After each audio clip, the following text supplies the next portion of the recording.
Kowe kok guyan-guyan apa ini? Kok ora guyang-guyu ku piye sosok? Enggak guyan-guyu bapak apa ini? Yo perkara bab iki teko kene lho.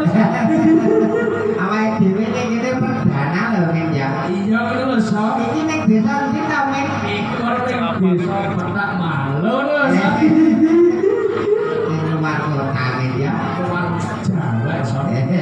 Ya nek ngono awake dhewe iki ning kene dikawon libur karo dongana lho men. Ngono saya. Heeh. Ya nak masalah dongana tak masalah kowe lho sok. Ngono ya men ya. Iya sok. Ya ngene wae men ya. Iya sok. Muga-muga sabubare nangkep ketoprak wis makucara. Wong petak kene kabeh wae. Muga-muga wae rezekine tambah ruwah. Iso digawe ning Mekah Madinah. Amin ya Allahumma. Amin sok. Men.